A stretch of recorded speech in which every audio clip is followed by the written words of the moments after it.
So நான் சென்னை வந்துட்டு music படிச்சுட்டு இருக்கும்போது திடீர்னு ஒரு நாள் ஒரு கால் வருது. பார்த்தா எனக்கு அவர்கிட்ட ஒர்க் பண்ணுறதுக்கு ஆப்பர்ச்சுனிட்டி இருக்குது. எனக்கு தாங்க முடியல. இவர் காலேஜில் இருந்தாராம். இங்கே கேட்ட பாருங்கடா. காலேஜ் படிக்கும்போதில் வெறும் கவர் ஒன்று அப்படி சுற்றிட்டே வந்தான். எதுக்குன்னா நெய் வாங்க வந்திருக்கான் கடைக்கு. பிக்டி ஸ்டோரில் நெய் வாங்க வந்துட்டு நெய் வாங்கிட்டு இப்படியே வெளியே போகும்போது இப்போ தான் நான் அவங்க கூட ஒர்க் பண்ண ரெடியாக இருக்கேன், நான் ரெடியாக இல்லைப்படா அப்படின்னு நினச்சிட்டேன். நடக்கிறதோட ஓடுறது ஸ்லோவாக இருக்கும். பையன் ரொம்ப நல்ல பையங்க, யாருக்குமே கெடுதல் நினைக்க மாட்டான், அவனுக்கு ஒரு வாய்ப்பு கொடுங்க. அதுக்கெலாம் வாய்ப்பு கொடுக்க முடியாது, போங்க மேடம்னு சொல்லி அனுப்பிட்டேன். அதுமாதிரி வெரி வெரி ஃபியூவில் நிறைய பண்ணது பிரணவ் தான். ஸோ இட்ஸ் பீன் நடுவில் டீ குடிக்க போயிட்டாங்க. தியேட்டரில் பார்க்குற மாதிரி ஜாலியாக படம் எடுங்க, அந்த மாதிரி எனக்கு ஃபீல் ஆச்சு. எனக்கு தெரிஞ்சு சென்னைக்கு வந்து எக்கனாமிக்காக நம்ம கஷ்டப்படுறோம்ல, அது வந்து வாண்டடாக பண்ணிக்கிறது தான் நினைக்கிறேன். நம்மளை தானே வரோம், அந்த எஃபர்ட் போடுறோம், அந்த எஃபர்ட் என்றைக்கா ஒரு நாளைக்கு அது ஃப்ரூட்ஃபுல் ஆகும். அதுக்கு வெயிட் பண்ணோம் அப்படின்னா கிடைக்கும். குலுக்கல் முறையில் டிவி வின் பண்ணிட்டேன். அது வரவே இல்லை எனக்கு.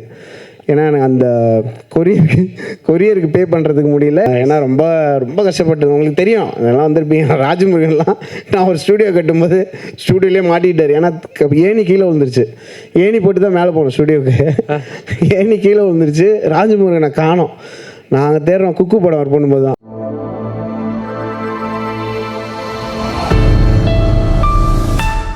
கோயம்புத்தூர்லேருந்து வரும்போது, ஸோ அங்கே படிச்சுட்டு இருக்கும்போது நான் வந்து ஒரு மியூசிக் டைரக்டரோட பெரிய ஃபேன், அந்த மாதிரி சுற்றிட்டு இருந்தேன்.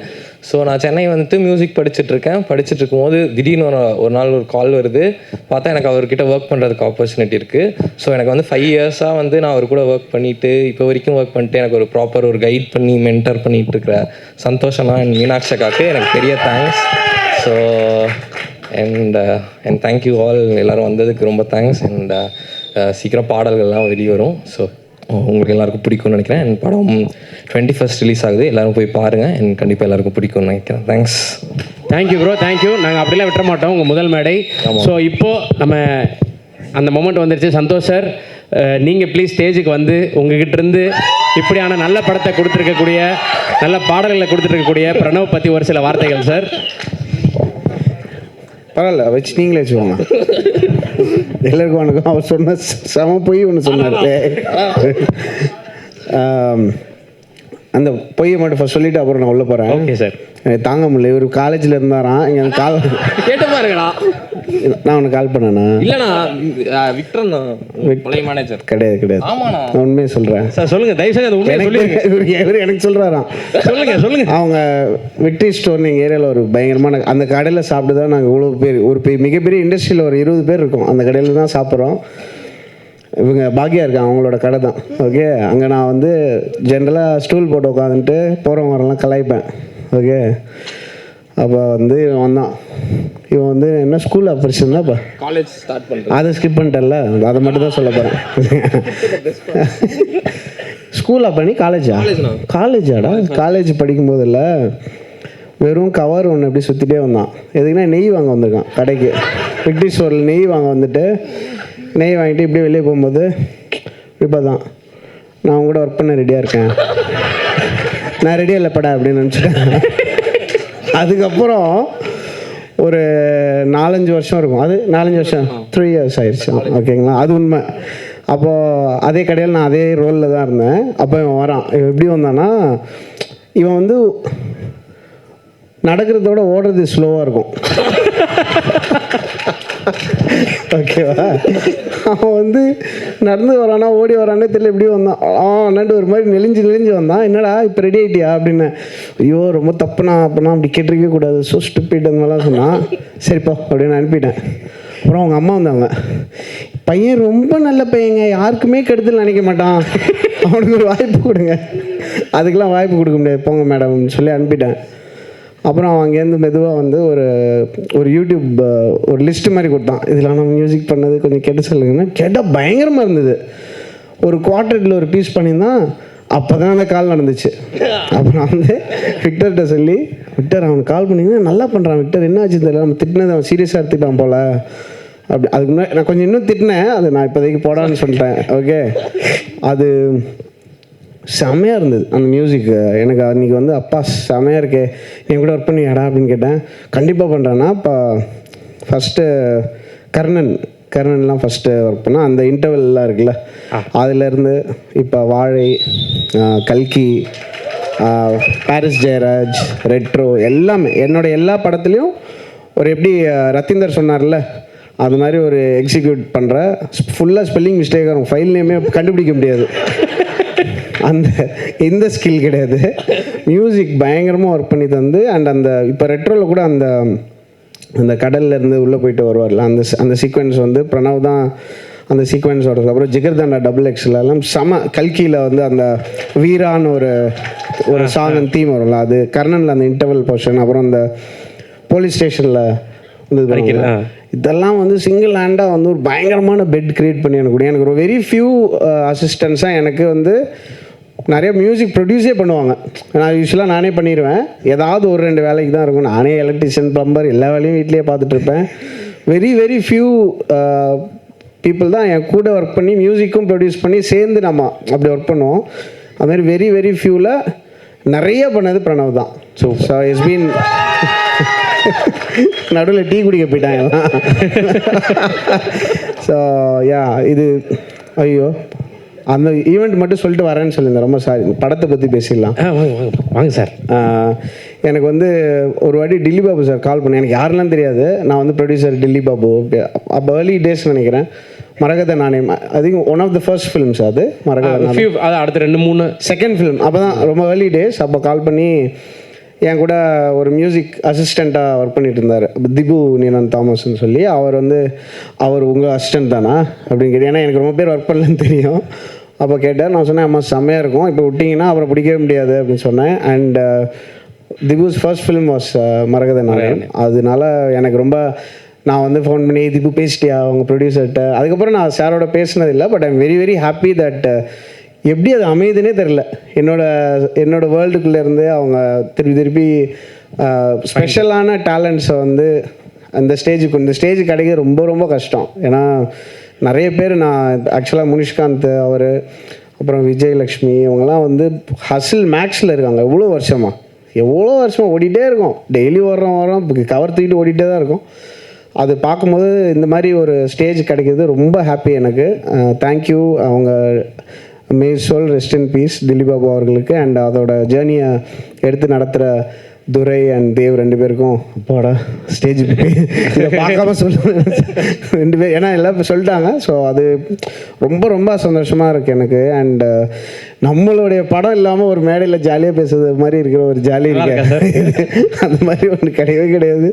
ரொம்ப சந்தோஷம். அண்ட் இந்த படம் நான் பார்க்கல, இன்னும் நான் பார்க்க மாட்டேன், தேட்டரில் தான் பார்ப்பேன். ஏன்னா அந்த இதில் பார்த்தா ஒரு மாதிரி அந்த பாப்கார்ன் இல்லை, அந்த ஒரு மாதிரி நான் ஆல்மோஸ்ட் டெய்லி படம் பார்ப்பேன் தேட்டரில். அண்டு தேட்டரில் பார்க்குற மாதிரி ஜாலியாக படம் எடுங்க, அந்த மாதிரி எனக்கு ஃபீல் ஆச்சு. அது இந்த படமாக இருக்கும். நீங்கள் சொல்கிறதெல்லாம் வச்சு பார்த்தா, ஏன்னா சில பேர்லாம் நிஜமே சொல்லுவாங்க, பாதி பேர் கதையை கொஞ்சம் கொஞ்சமாக சொல்லிட்டாங்க ஃபுல்லாக. அப்படியா? ஆமாம். என் ஃப்ரெண்டு ஒரு என்கிட்ட வந்து, மச்சி 6 சென்ஸ் பார்த்துட்டியா, அதில் ப்ரூஸ் வில்லிஸ் தான் பேய் அப்படின்ட்டான். ஏன்டா அப்படி சொன்ன, பார்க்கலடா அப்படின்னு. அது மாதிரி கொஞ்சமாக அந்த நீங்கள் கேட்குறீங்கல்ல, உங்களுக்கு பிடிச்ச மொமெண்ட் எதுன்னா எல்லாரும் வச்சு சொல்கிறத வச்சு ஃபுல் படமும் சொல்லிடலாம் போல இருக்கு. இல்லை சார், இதில் கேட்காதீங்க, கேட்கக்கூடாது. அப்படி போதும், படமே பார்த்த மாதிரி இருக்கு. இந்த படம் நல்லா பெரிய லெவலில் போகும்னு நான் நம்புகிறேன். ஏன்னா some of the directors very close. நான் அங்கேயே கேட்பேன், என்ன சார் நல்லா இருக்கா, என்ன நல்லா இருக்குன்னு சொல்லலாமா அப்படிலாம் கேட்பேன். ராஜமுருகன்ட்ட கேட்டேன், சார் நிஜமாவே நல்லா இருக்கு சார் அப்படின்னாரு. எனக்கு ரொம்ப ஹாப்பி. இது நல்லபடியாக போய் இந்த டீமுக்கு ஒரு பிக் பூஸ்ட் ஆஃப் ஒர்க் வரணும் அப்படின்னு ஆசைப்பட்றேன். அண்டு நல்ல படங்களில் ஒர்க் பண்ணுற மாதிரி ஒரு ஹாப்பினஸ் எதுலேயுமே கிடைக்காது ஆர்டிஸ்ட்டுக்கெலாம். எங்களுக்கெல்லாம் வந்து நாங்கள் வந்து எங்களுக்கு தெரியும் படம் ஒர்க் பண்ணும்போது என்ன ஆக போகுதுன்னு தெரியும். பட் நம்ம சோல்ஃபுல்லாக ஒர்க் பண்ணும்போது என்ன ஆகும்னா அதோட ரிசல்ட்டை நம்ம கண்டுக்கவே மாட்டோம். இந்த இது செம்மையாக இருக்குது, அதை நம்ம ஒர்க் பண்ணாலும் சூப்பராக இருக்கும் அப்படின்னு சொல்லி. அண்ட் ரத்தீந்தர் பேசும்போது ரொம்ப ஹாப்பியாக இருந்தது. அவரோட கோ டைரக்டராக இருந்து அண்ட் அவர் பார்த்தாலே இது செம்ம ஹஸ்லிங் பண்ணுற ஒரு டைரக்டர் தான். இந்த ஃபுல் கேங்குக்குமே என்னுடைய முழு கங்க்ராச்சுலேஷன்ஸ், விஷஸ் எல்லாம் கொடுத்துக்கிறேன். அண்ட் என் கூட அசிஸ்டன்ஸாக ஒர்க் பண்ணி, இல்லை என்னோடய டீமில் கோராக இருந்து மியூசிக் கம்போசர்ஸாக இருக்கிறவங்க சில பேருக்கு தேங்க் பண்ணணும்னு நினச்சேன் இன்றைக்கி. ஃபஸ்ட்டு யாருக்கு வந்தது படம்? ஷான்ரால்டனுக்கு வந்தது. அதுலேயும் மிண்டாஸ் பட்டி நீங்கள் இன்வால்வ்டு. அது ஃபஸ்ட்டு வந்தது காதல் சொதப்புவது எப்படி வந்து செகண்ட் வந்து அதான் ஃபஸ்ட்டு பண்ணியிருந்தான். ஓகே. ஷானு, அப்புறம் பிரதீப் குமார், அப்புறம் திபு, சுஷின் ஷியாம், அப்புறம் ஜேக்ஸ் பிஜாய், வேறு யாரெல்லாம், அந்தோணி அண்ணன் என்னோட கோர் டீம் கம்போசர் அந்தோணி தாசன், வேறு யாரெல்லாம் அண்ணா நிறைய பேர் இருக்காங்களே, நிறைய. சாரி, நான் ஒரு லிஸ்ட்டே போட்டிருந்தேன், நான் எனக்கு ஃபோன் பார்த்து வராது. ஆதித்யா ரவீந்திரன், நிறைய விஜய் நாராயண், நிறைய பேர் இருக்காங்க. இவங்க எல்லாருக்குமே என்னுடைய விஷஸ். அண்ட் பிரணவ் ஒழுங்காக பண்ணுறா, செம்மையாக பண்ணு, செம்ம டேலண்ட்டு. அண்ட் சிங்கிள் வேறு இப்போது. இல்லைங்க, இதுக்கெல்லாம் கற்றுறீங்க. நான் வந்து என்னுடைய படம் ரிலீஸ் பண்ணி கல்யாணம் பண்ணேன். நீ அட்லீஸ்ட் லவ்வாவது பண்ணு. கண்டிப்பாக கேர்ள்ஸ் இப்போ மிஸ் பண்ணீங்கன்னா வேறு லெவலில் மிஸ் பண்ணியிருப்பீங்க. குறியீடு மாதிரி யாருக்குமே இடைஞ்சல் பண்ணாத தப்பு நினைக்காத குழந்தைங்க இது. அந்த மாதிரி நான் சொல்லி கேட்டுக்கிறேன். ரொம்ப நன்றி. அவ்வளோதான். Thank you sir. மீனாட்சி மேம், நீங்கள் ஒரு சில வார்த்தைகள் பிரணவ் ப்ரோ பற்றி பேசுனீங்கன்னா நல்லாயிருக்கும். பாருங்க, பல பேரோட கோரிக்கை. அவங்க பிரணவ் வந்து லிட்ரலி ஃபேமிலி. பிரணவ் நல்லா பண்ணோம். அண்ட் பிரணவோட மியூசிக் வந்து எவ்வளோ லேயர்டாக இருக்கும், எவ்வளோ விதமான பாரிஸ் ஜெயராஜ் மாதிரி ஒரு படமும், வாழை மாதிரி ஒரு படமும், கர்ணன் மாதிரி ஒரு படமும் வந்து ஒரே ஸ்பேஸில் ஒரே டைமில் வந்து ஒர்க் பண்ணக்கூடிய ஒரு composer. And I think it's an amazing new addition. ஒரு புது ஸ்ட்ரிங் ஆஃப் கம்போசர்ஸ் வராங்க இப்போது தமிழில். நடுவில் 2012 to 2018 கிட்டத்தட்ட ஒரு 200 கம்போசர்ஸ், புது கம்போசர்ஸ் வந்துட்டே இருந்தாங்க. அதுக்கப்புறம் ரொம்ப நாளாக வந்து ஒரு புது சவுண்ட், ஒரு புது கம்போசர் வந்து இல்லாமல் இருக்கேன்னு நம்ம ஃபீல் பண்ணிட்டு இருந்தோம். இப்போ there's a new wave of amazing new composers coming. அதில் Pranav will be one of the best இந்த லாங் டேர்ம் நான் நம்புகிறேன். அது நடந்தால் ரொம்ப சந்தோஷமாக இருக்கும். Thank you sir, thank you so much. நீங்கள் ஃபங்க்ஷனுக்கு வந்து அவர் நீங்கள் நடிக்க போகிறீங்களாமே? நடிக்கிறீங்களா? நடிச்சிட்டிங்களா சார்? கொஞ்சம் என்ன சார் திடீர்னு இது என் பக்கம் வண்டி திரும்புது? இல்லை, பயங்கரம், சூப்பர்யா. எப்போ நடிச்சிங்க சார்? இப்போ தான் சார், போன வருஷம். Wow sir. நம்ம டூரிஸ்ட் ஃபேமிலியில்? ஆமாம் சார். தெரியவே இல்லையா? நான் தான் சார். அது அந்த ஆமாம், படம் செம்மையாக இருக்கும்போது நம்ம கேரக்டர்ஸ் யாருன்னே தெரியாமல் இருக்கும்ல. Super, great. Sorry sir. No problem sir, பெரிய வார்த்தை sir. Thank you sir, thank you so much. So நீங்கள் வந்து அவரை வாழ்த்தது மட்டும் இல்லாமல் என்னையும் வாழ்த்தது ரொம்ப நன்றி. ஸோ மிடில் கிளாஸ் பற்றி பேசுனது ரொம்ப தேங்க்யூ சார். ரொம்ப நன்றி. அண்ட் இந்த பேர் செமங்க. அதாவது இந்த செஸ்ஸில் விளையாடுவாங்கள்ல, chess.comனு ஒரு வெப்சைட் இருக்குது. நான் யோசிப்பேன், எப்படா அந்த வெப்சைட்டை பிடிச்சிங்க? ஏன்னா எவ்வளோ பேர் அந்த வெப்சைட்டுக்காக ஓடுவாங்க. இந்த மிடில் கிளாஸ் யாருமே யோசிக்கலன்னு தோணுச்சு. செம பேர். அந்த பேர்லேயே ஒரு ஆட்டோமேட்டிக் சக்ஸஸ் இருக்குது. படம் கொஞ்சம் நல்லா இருந்தாலே செமையாக பற்றிக்கும். சூப்பராக இருந்தால் I hope this will be huge blockbuster for all of you. Super sir, super sir.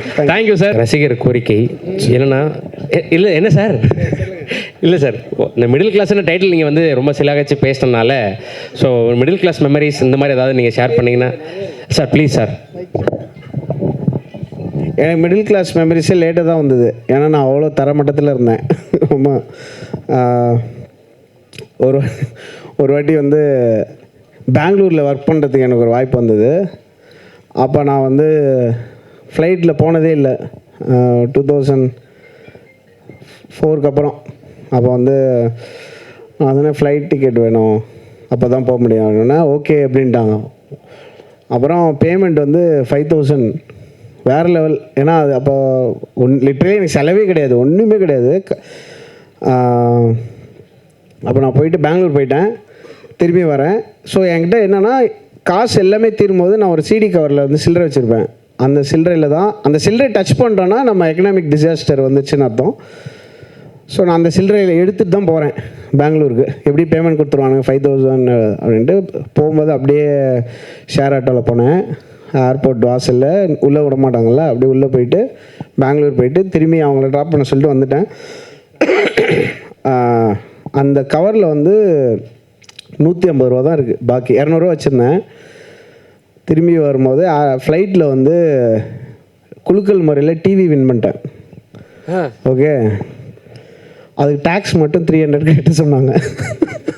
Okay, அப்போ வந்து இறங்கிட்டு நான் வந்து ஷூர் அப்படின்னா, என்னோடய வாலெட் நான் வந்து இங்கே விட்டேன் அந்த மாதிரி சொல்லி இந்த 150 எடுத்து கொடுத்தேன். அந்த 150 பார்த்தோன்னே அவனுக்கு தெரிஞ்சு இவன் 150 இதுக்குள்ளே 150 இருக்குன்னு சொல்லிட்டான் தெரியாமல். அந்த மாதிரி வாலெட்டை மறந்து வச்சவன் கரெக்டாக சொல்லுவான், எண்ணி பார்த்துட்டு வருவான், அது தெரியாமல் சொல்லிட்டேன். அதை கொடுத்தோன்னா அவங்க 150 போட்டு எனக்கு அந்த ஒரு 1 வீக் அப்புறம் அந்த டிவியை அனுப்பிச்சி விட்டாங்க. அது வரவே இல்லை எனக்கு. ஏன்னா எனக்கு அந்த கொரியருக்கு பே பண்ணுறதுக்கு முடியல, எனக்கு ஃபோனும் ரீச் ஆகாது, ரீசார்ஜ் இல்லை, அப்படியே ஒரு சைக்கிள் ஆஃப் நத்திங்னஸ் இருக்கும். அது வந்து போயிட்டே தான் இருந்தது. ஆனால் எனக்கு தெரிஞ்சு சென்னைக்கு வந்து எக்கனாமிக்காக நம்ம கஷ்டப்படுறோம்ல, அது வந்து வாண்டடாக பண்ணிக்கிறது தான் நினைக்கிறேன். நம்மளை தானே வரோம், அந்த எஃபர்ட் போடுறோம், அந்த எஃபர்ட் என்றைக்கா ஒரு நாளைக்கு அது ஃப்ரூட்ஃபுல் ஆகும். அதுக்கு வெயிட் பண்ணோம் அப்படின்னா கிடைக்கும். சம்டைம்ஸ் நம்ம ஒரு பாயிண்டில் வந்து ஒரு மாதிரி ஒன்று செட் ஆகும், ஒரு மாதிரி அரைகுறையாக ஒன்று செட் ஆகும். நம்ம ஒரு விஷயத்துக்கு போகும்போது பாதியில் வேறு ஒன்று செட் ஆகும். சில பேர் அதில் போயிடுவாங்க, அப்படியே அதுக்குள்ளே வந்து ஒரு லவ், அதுக்கப்புறம் ஒரு கார், இஎம்ஐ, அது அப்படியே ஒன்று வந்துடும். அந்த செட்டப்புக்குள்ளே மாட்டிப்போம். அதுக்கப்புறமும் பரவாயில்ல, இன்னும் கொஞ்சம் ஹசில் பண்ணி நம்ம பிடிச்சதை செய்வோம்.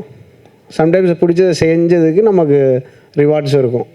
அந்த லைஃப்பில் தான் நான் இப்போ இருக்கேன். ஏன்னா ரொம்ப ரொம்ப கஷ்டப்பட்டது உங்களுக்கு தெரியும், அதெல்லாம் வந்திருப்பீங்க. ராஜமுருகன்லாம் நான் ஒரு ஸ்டூடியோ கட்டும்போது ஸ்டூடியோலேயே மாட்டிக்கிட்டார். ஏன்னா ஏணி கீழே விழுந்துருச்சு. ஏணி போட்டு தான் மேலே போகணும் ஸ்டூடியோவுக்கு. ஏணி கீழே விழுந்துருச்சு. ராஜமுருகனை காணோம். நாங்கள் தேடுறோம், குக்கு படம் ஒர்க் பண்ணும்போது தான், எங்கடா ராஜமுருகன் காணோன்னா ஃபோனில் அவர் இப்போ கூட இன்னும் இந்த ஃபோன் தான் வச்சுருக்காரு, 3310 மாதிரி ஒன்று வச்சுருக்காரு. ஃபோன் ஆஃப் கிஃப். அப்புறம் நாங்கள் போய் ஸ்டூடியோவுக்கு போனால் ஏணி கீழே இருக்குது. சார்னு சவுண்டு கேட்டுச்சு மேலேருந்து. அந்த மாதிரி நான் சொன்னேன், சார் ஞாபகம் இருக்கா சார் ஸ்டூடியோவில் தொலைஞ்சிங்களா? எப்படி மறக்க முடியும் அப்படின்னு ஸ்டூடியோவில் அவர் மாதிரி இதாயிட்டார். அங்கேயே தூங்கி சவுண்டு கேட்காதுல்ல ஸ்டூடியோவில். அந்த மாதிரிலாம் நடந்திருக்கு. பட் சென்னை வந்து ஒரு எப்படி சொல்கிறது, ஒரு பேங்க் மாதிரி. கொஞ்சம் கொஞ்சமாக இங்கே ஒரு லோன் வாங்கிட்டோன்னா தப்பிச்சிக்கலாம். பிடிச்சதான் பண்ணுறது இதுதான். இதான் என்னுடைய ஒரு ஒன் ஆஃப் த இது ரொம்ப டீசெண்டான ஸ்டோரி, அதனால சொன்னேன். புரியுது சார். ஏன்னா இப்போ பேசும்போது யாரோ சொன்னாங்க மிடில் கிளாஸ்ன்றது கனவுகளை சுமந்துக்கிட்டு இருக்கக்கூடிய ஒரு கூட்டம் அப்படின்னு. ஸோ உங்களுக்கு அந்த கனவுன்றது, இப்போ நீங்கள் ஒரு பெரிய ஸ்டேஜ் இருக்கீங்க, இந்திய சினிமாவில் ரொம்ப முக்கியமான ஒரு மியூசிக் கம்போசராக இருக்கீங்க. ஸோ நீங்கள் உங்களோட ஃப்ளாஷ்பேக் டேஸில் உங்களுக்கு அந்த கனவுன்றது இருக்கும்ல, மிடில் கிளாஸ்ன்ற. என்னோட கனவு எப்பயுமே என்ன இருக்குன்னா, என்னோட பெஸ்ட் எக்ஸ்பீரியன்ஸ் எல்லாருக்குமே கிடைக்கணும்னு ஆசைப்பட்றேன். ஸோ நம்ம இப்போ எனக்கு ஒரு ஹசில் இருந்தது, அந்த ஹசிலுக்கு எனக்கு ஒரு செம்ம எக்ஸ்பீரியன்ஸ், செம்ம பிளெஸ்ஸிங் கிடச்சிருக்கு. அண்ட் இது எல்லாருக்கும் கிடைக்கணும் அப்படின்னா நம்ம வந்து ஒரு கரப்ஷன் ஃப்ரீ பொலிட்டிக்கலாக இருக்கிறவங்க வந்து நிஜமாவே எல்லாம் நல்லா இருக்கணும், நிஜமாவே நல்லா இருக்கணும்னு நினைக்கிறது எவ்வளோ ஈஸி யோசிச்சு பாருங்கள். அதுக்கு எஃபர்ட்ஸ் எடுக்கணும்ல, அது ரொம்ப ஈஸியாக எடுக்கலாம். இப்போ எனக்கு வந்து ஸ்ட்ராட்டஜிக்காகவும் என்ன பண்ணணும்னு தெரியும், ஒரு பெரிய மூவ்மெண்ட்டாக க்ரியேட் பண்ணனால என்ன பண்ணணும் ஆல்மோஸ்ட் எல்லாருக்குமே இன்றைக்கி தெரியும். எல்லார் கையிலையும் உலகத்தோட எல்லா நாலேஜும் இருக்குது. ஸோ அந்த மாதிரி பொலிட்டிக்கலாக ஒரு பெரிய ஷிஃப்ட் வரணும்னு நான் ரொம்ப ஆசைப்பட்றேன். என்னோடய ஆசை வந்து லாங் டேர்மில் வந்து எல்லாருக்கும் எனக்கு கிடைச்ச இந்த ஹாப்பினஸ் அண்ட் எக்ஸ்பீரியன்ஸ் கிடைக்கிறதுக்கு நம்ம ஒரு டூலாக இருக்கணும்னு நினைக்கிறேன். அவ்வளோதான். Super sir. ஸோ தொடர்ந்து எங்களை என்டர்டெயின் பண்ணிட்டே இருங்க. ஆமாம். ஸோ நீங்கள் படம் நமக்கு வந்து ஒன்றும் இல்லை, ஒரு நெக்ஸ்ட்டு 2-3 மாதத்துக்கு நம்ம எவ்வளோ வேணால் சாப்பிட்லாம் அப்படின்ற மாதிரி இருக்குது. அதுவே எவ்வளோ பெரிய லக்ஸரி தெரியுமா? அந்த அட்லீஸ்ட் அதாவது கிடைக்கணும்ல எல்லாருக்கும். அதுக்கு நம்ம என்னால் முடிஞ்ச என்னோட ஒர்க் பண்ணுற எல்லாருமே எங்கள் வீட்டை சுற்றி. இப்போ பிரணவெலாம் எடுத்திங்கன்னா அந்த லெஃப்ட் ரோட்டில் போனீங்கன்னா பிரணவ் இருப்பான், அந்த செல்லை திபு இருந்தான். ஸோ அதுதான் என்னுடைய ட்ரீம். அந்த ட்ரீம் ரியலைஸ் ஆகிட்டு இருக்கு ஃபாஸ்ட்டாக, which is happy. Super sir, super. So உங்களை தொடர்ந்து நாங்கள் வந்து பயங்கரமாக எங்களை என்டர்டெயின் பண்ணிட்டே இருக்கீங்க. அதை கீப் இன்ஸ்பைரிங் பண்ணுங்கள் சார், கீப் என்டர்டெயின் பண்ணுங்கள் சார். Thank you so much. நீங்கள் படம் பார்க்கல, தியேட்டரில் தான் பார்ப்பேன், இப்படிலாம் பார்க்க மாட்டேன், வித் பாப்கார்ன்ற நீங்கள் சொன்னீங்க. ஸோ படம் பார்த்துட்டு உங்கள்கிட்ட இருந்து எப்பயாவது தான் இந்த ட்வீட் இந்த மாதிரி விஷயங்கள்லாம் வரும். இதுக்கு ஒரு வீடியோவே நீங்கள் வந்து எங்களுக்காக ஒரு வீடியோ ரெக்கார்ட் பண்ணி போடுவீங்கன்னு நாங்கள் எதிர்பார்த்துட்டு இருக்கோம் சார். ஸோ க்ளோஸ் டு கனெக்டடாக இருக்குது உங்களுக்கு இந்த படம். So expecting sir. தேங்க்யூ.